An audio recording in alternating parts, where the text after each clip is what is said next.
Yeah, there are other areas also we found that where emotional intelligence can be applied very well, say for like conflict resolutions, how to enhance the coping capacities of peoples in organizations, and how to build through social supports for transition and to manage crisis in organizations. So, recently also we developed and published a book chapter in the Routledge Handbook of Psychological Resilience. It just recently published. I published a paper on how to build resilient organizations.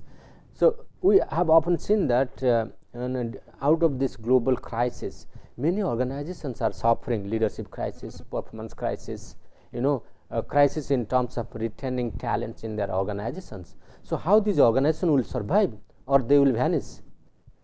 Will they lose their identity in the global market?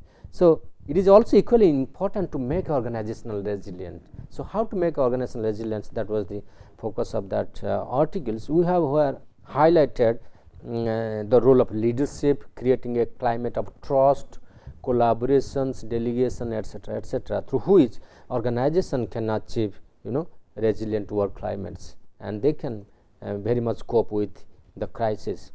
So, similarly, in individual cases also, we can build up the resilient potentialities through training programs, how individual can cope with life crisis. Positive contributory services, say for example, within the class or crosses tutoring, mentoring classroom, school, community service as peer mediator, assistance for poor students, orientation for new students. These are some of the programs one can check out. Say for examples like a few years back, I don't know whether it is there in our system or not, that is called orientation OP. OP is still there in Gymkhana in our system.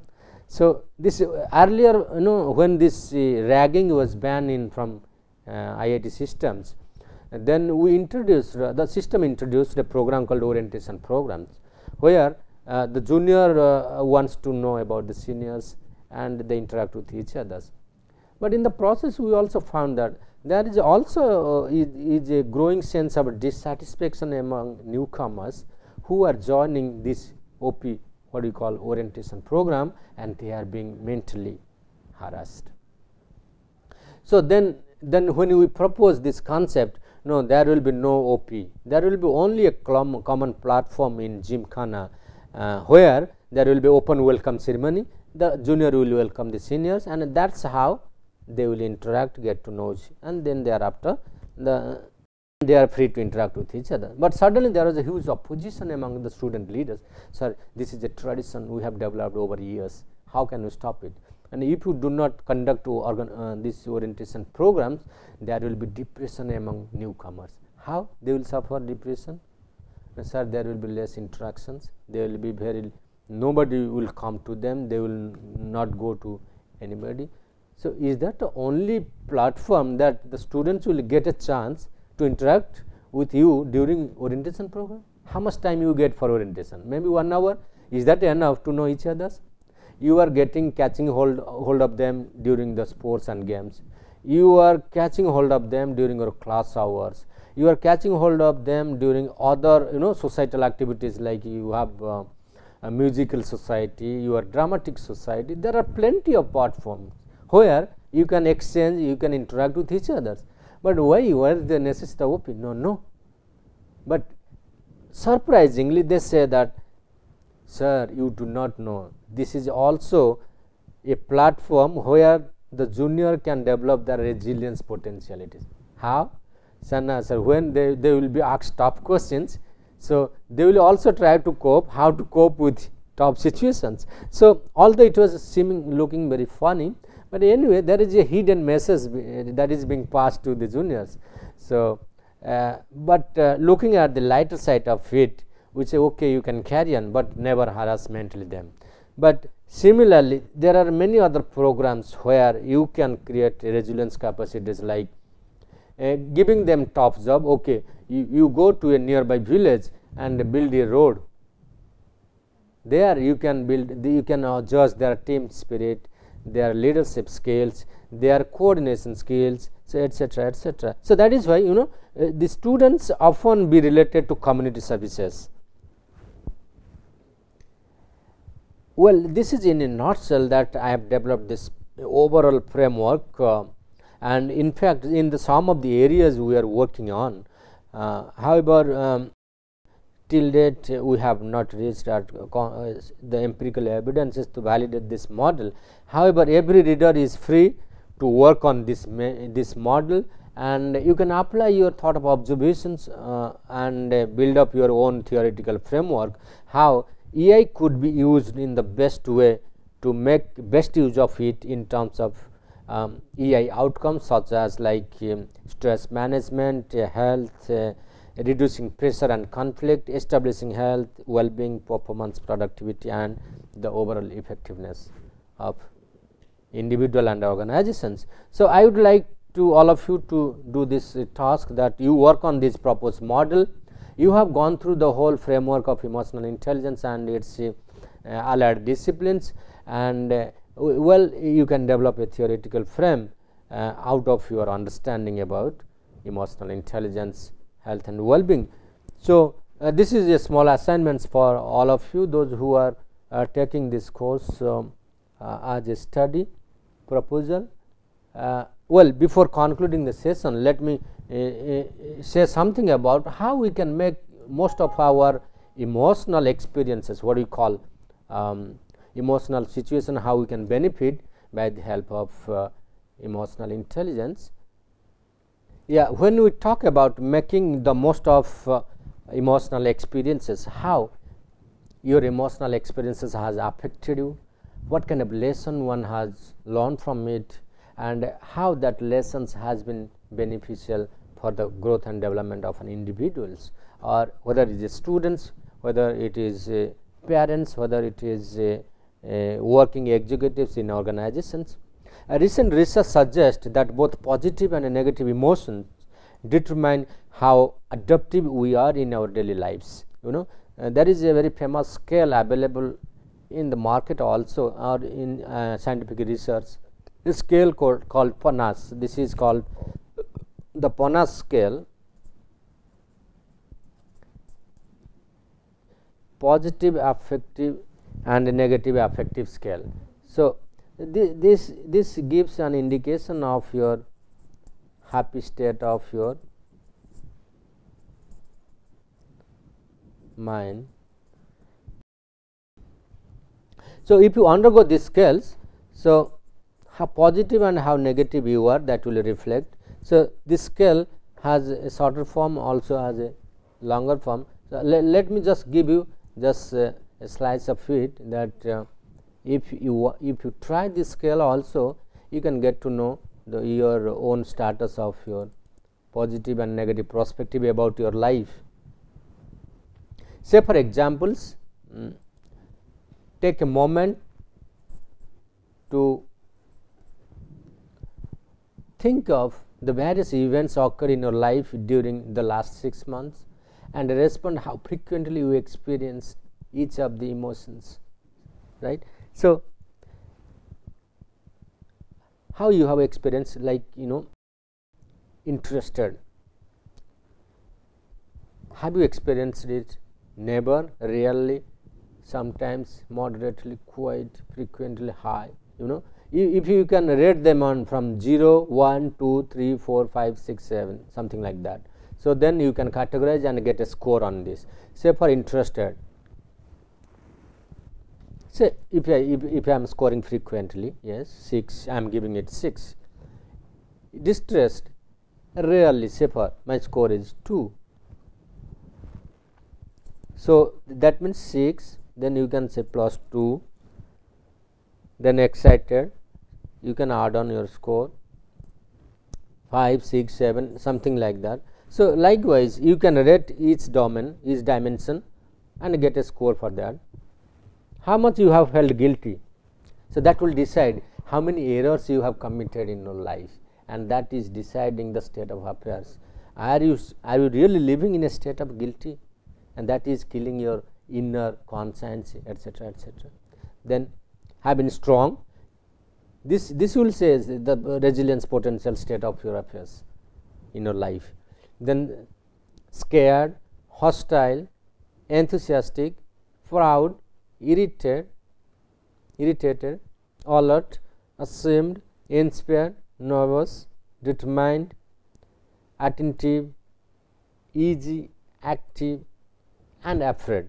So, if you attempt and rate it and then you score it, convert these scores from 0 to 1, 2, 3, 4, 5, 6, 0 to 6 you can expand and you get a score. The higher the score, better. That is an indication of your positive self. Or you can isolate, there are 50 positive items, 50 negative items. You can categorize them under two categories, positive as well as positive affect and negative affect. So, in this scale there are 10 positive and 10 negatives. So, you can list them like interested, you can put them under positive.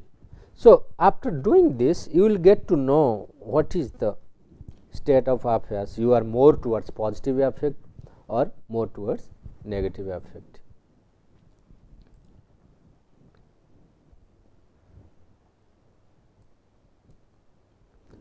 So, how people make the most of their emotional experience, that is how they handle positive and negative experiences in a manner that leads to positive outcomes. This is the important focus of this lecture here.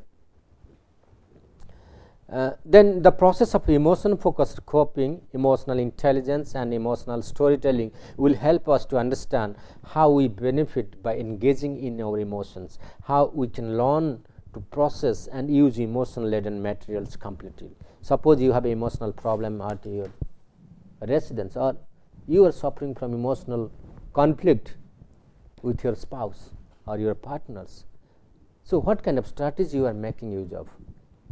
So, that will decide how successfully you will cope with that situations. Or say for examples, you just escaped from a divorce, you were close to experience a divorce, but you successfully managed.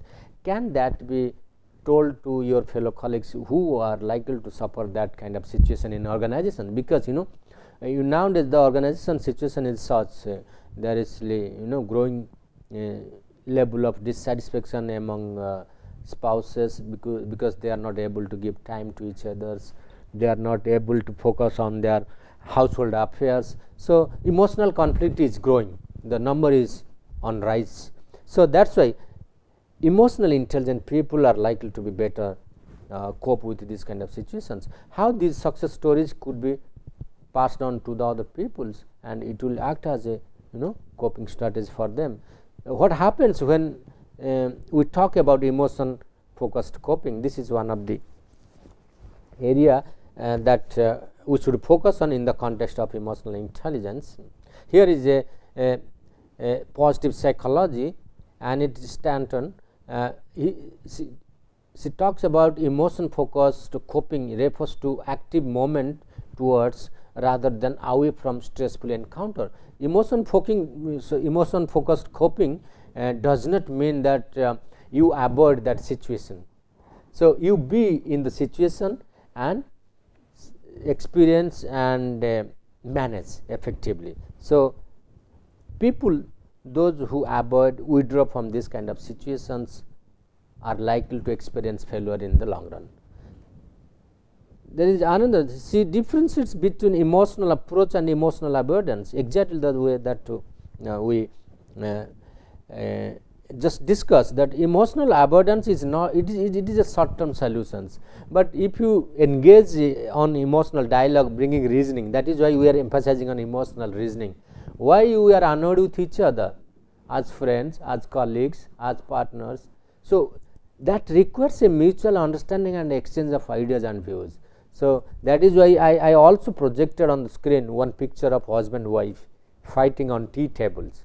So, this is only happening because of emotional misunderstanding, and that has a direct bearing on our neurological systems for both to differ, because we often say that these emotional conflicts creates anger, tension, anxiety that influence the whole nervous systems, bringing negativity in our life.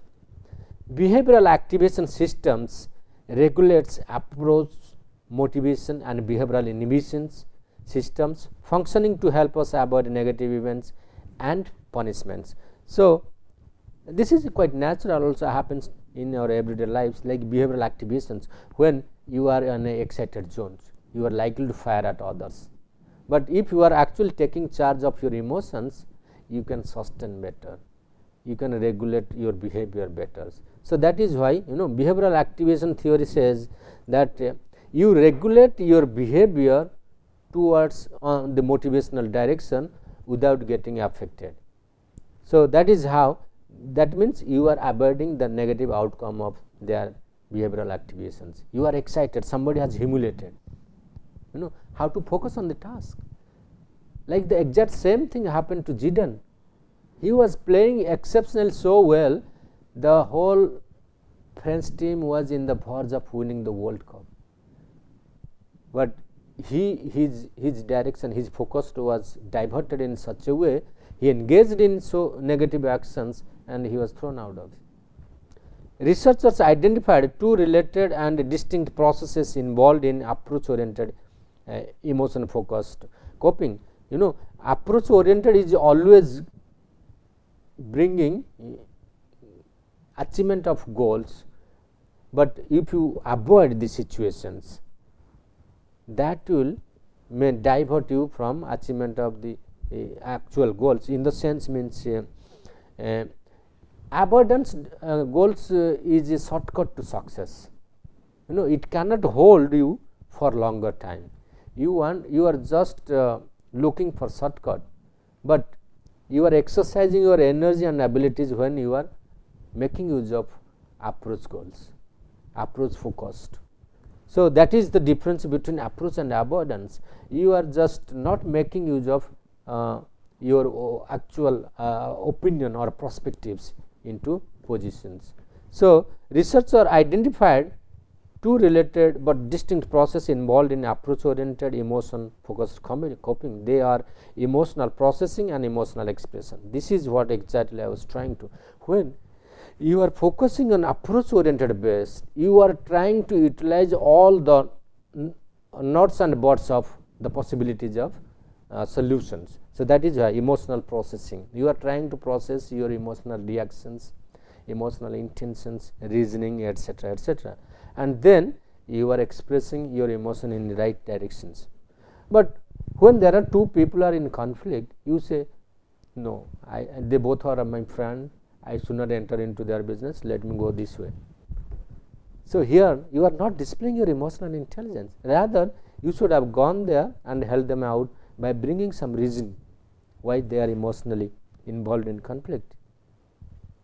A researcher on cancer patients revealed that emotion focused coping helped in psychological distress, had fewer medical ailments and appointments also, because those people who are very solid emotion focused coping mechanisms, they hardly report to doctors with their diseases.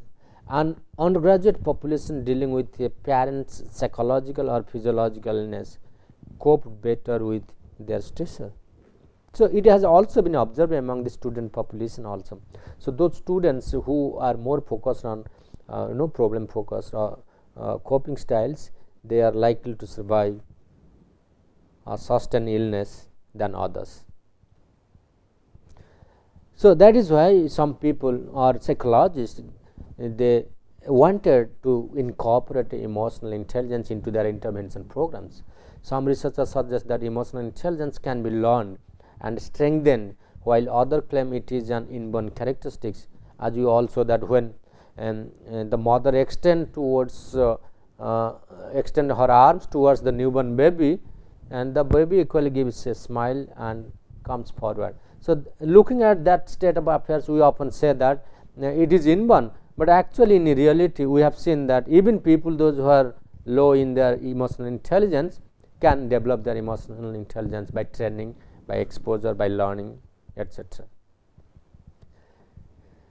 So, the role of emotions like emotional processing, even in personality effects, mood effects, etc., etc., types of emotions, primary emotion, negative emotions, we have already discussed about this. So, let us go further about how emotional intelligence can be developed, like nature versus nurture principles we have already discussed, but let me just recapitulate briefly that the nature aspects refers to our genetic aspects or the hereditary aspects, but the nurture refers to our training, our education, socializations, etc., etc. So, since emotional intelligence is more of interpersonal in nature, so nurture matters here more than the nature impact in the development of emotional intelligence. Like recognition of multiple intelligence, even the growth of emotional intelligence can be traced back to the multiple theory of intelligence, where Howard Gardner tries to talk about intrapersonal and interpersonal intelligence. So, intelligence as a cognitive mental ability, although has been conceptualized to help us to understand or provide a base for reason, but human emotions are so complex, it is very difficult to reason out, but rather to understand the state of affairs that where culture, our social interactions and the person in contact matters a lot. So, that is why the whole interpersonal process is very important to understand. So, this framework of emotional intelligence has been derived from the hardcore emotions, how there are different dimensions have emerged out of this concept of emotional intelligence. So, starting from the emotional self-awareness, emotional expression, awareness of others, which gives rise to emotional reasoning, and that helps us managing our emotions, emotional management of others, because when you develop an understanding of managing emotions of yours, and then you develop displaying empathy towards others, and as a result you develop a sense of control at the time of emotional turmoil. So, all these competencies or abilities have affected the decision making process, performance and behavior as a whole. So, this is one of the scale that we are talking about. The Wong's emotional intelligence scale is based on self-report measures, has 4 dimensions. It talks about emotional appraisal and expression of emotions in self and self, then appraisal and recognition of emotion in others, regulation of emotion in the self, and use of emotion to facilitate performance. In addition, there is another method what we call sociometry. This can be also a tool for measuring one's emotional intelligence. Sociometry, it is a very simple method. Even I used to do this small exercise while talking about self and personality in the class. What do you know about yourself? So, let us know about who is the best or the most popular person in this class. So, simply you ask, can you write down the person whom you know on the basis of your ratings, like 1, 2, 3, please select 3 persons that you know best. So, on the basis of socialization, their interaction, friendship, etc., etc., people will name each other. So, out of that we can find out who is the best person. But when I ask people what are the basis of putting somebody on the popular note that he is number 1, number 2, no, sir, I get along with this person, my understanding is better, I clicks well, I can share, I can care about him. So, all these hidden characteristics or understanding indicate towards emotional intelligence. So, that is why Laura theory of socio-emotional selectivity theory says that as we grow, we develop the ability to focus more on positives around us rather than on negatives. So, therefore, we are able to appreciate these benefits in our advanced years, because we come to realize that we have certain amount of life left. So, that is why in this small world that we live for a short span, so it is always better to be good towards others instead of fighting with each other, comparing each others, downsizing somebody, I am really great, you cannot be compared with me. So, this kind of comparison always brings hatred, meanness to our living. So, that is why Laura focuses on that. It's always better to have a positive perspective about your life, and that will create a good positive atmosphere for our future. Young and older people differ in the way they manage emotion laden materials. It has been seen that older are better in managing emotional turmoil situation than the younger, because experience matters a lot. Younger participants attend to negative images more quickly, whereas older participants oriented faster to images laden with positive emotions. This is exactly when I given an example that you respect a person who has humiliated you in front of others. How do you react? Many people say, sir, I will not leave. I will also react in the same way. Some people say, I will, sir, forgive and forget. Some people say, sir, I will come back fast, I will bounce back faster. Some people say, sir, I will stay for a while, then I will react.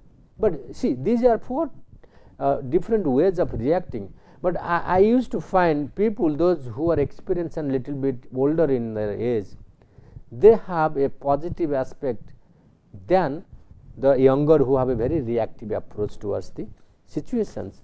So, and this is exactly also here Laura has find the same pattern of findings in terms of emotional situations. One study discovered that older participants were more able to savor positive experiences for longer period of time than younger participants. Exactly, I asked the young students in the class, so how long you remember your birthday celebrations? You cannot imagine, maximum 1 or 2 days, then thereafter everything comes. And that is how the young population do not value much about the positive things that happens. But yes, then when I ask, you had a fight yesterday in the tennis court with your friends,